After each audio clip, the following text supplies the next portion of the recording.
My name's Toby. I'm 19 years old. I work at an ice creamery and I love Lego. Can you tell us a little bit about how that started? Yes, I can. As a kid, I loved Legos so much, but I couldn't afford it because I was a kid. And then many years passed and I became a man. And when I became a man, I had enough money to buy all the sets that I could ever dream of having. So what was the very first set you bought as an adult, and why? Well, the first set that I ever bought as an adult would be the Lego Imperial Star Destroyer from the hit movie franchise Star Wars. The set has over 4,700 pieces and comes in at over a whopping metre long. But I haven't built it yet, it's still in the box. I plan on selling it in the future and putting the money towards a house deposit. This is the only version of this ship that's ever been made. 1,200 pieces. 90 pieces. And what was the reason you bought this set? I love it. It's really big, it's really pointy. And in contrast, what's the newest Lego set that you've purchased? The newest Lego set that I've purchased? Well, that would be Brick Bank, which is a bank built from Lego bricks. Why do you like collecting Lego so much? I just love putting the pieces together. They all fit together with a nice crisp snap.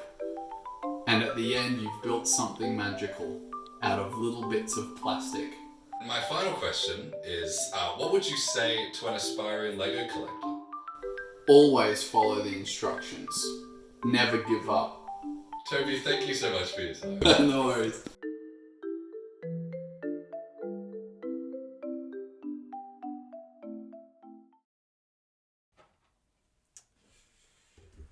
Okay, is this recording?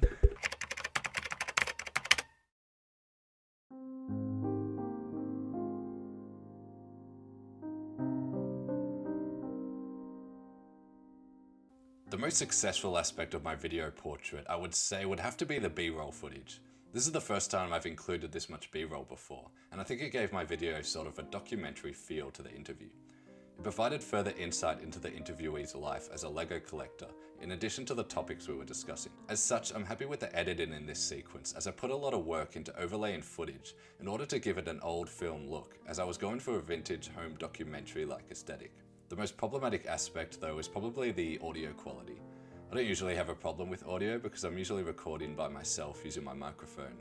But here, due to the location of the filming and the inclusion of two participants, myself and the interviewee, I was limited to just my phone, which created a vast difference in audio levels between myself and my participant. To fix this, I had to adjust the audio levels in post so that my participant was clearly heard and I wasn't as loud as I was in the raw footage. Furthermore, I added the convolution reverb effect on my sections of audio so it sounded less like I was in a studio recording by myself, thus matched the sound texture of my interviewee, adding just a little bit of echo.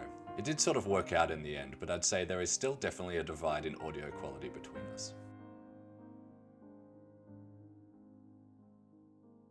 One key discovery I made while producing this interview was that I learned that asking detailed questions can result in a better answer from your interviewee. I noticed in my video portrait that the longer and more in-depth questions I asked resulted in longer and more in-depth answers I received. These types of open-ended questions allowed me to receive more quality content from my interviewee compared to the other shorter type questioning.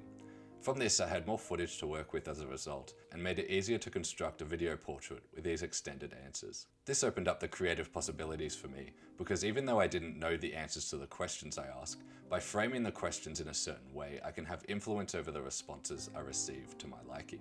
In one of the read-ins, Heather Jarvis spoke about the difference between open and closed questions. Closed questions are the ones that are likely to receive a yes or no answer from the interviewee. I ensured beforehand that none of my questions were closed in such a way. Nevertheless, if I could go back and change them, I would ask more open-ended, elaborate questions that maybe would have received more interesting answers than what I received. In conducting and shooting interviews, Michael Rabiger speaks more on this, saying that if the answer is yes, alter the question until only the intended understanding is possible. Whilst I took this advice on board when coming up with my questions, this is something that I don't think I quite mastered here in the video portrait, but would love to explore further down the line.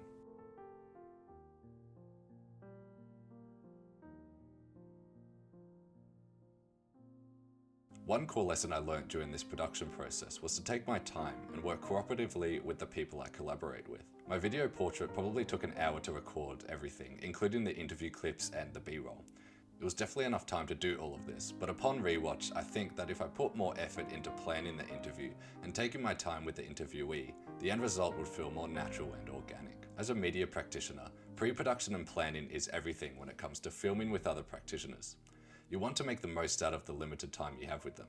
Therefore, organising every aspect of the shoot before you get there on the day is critical for making quality projects that don't feel rushed. Additionally, by working with and listening to the ideas of other people, you may create a project that is even better than the one you had in mind.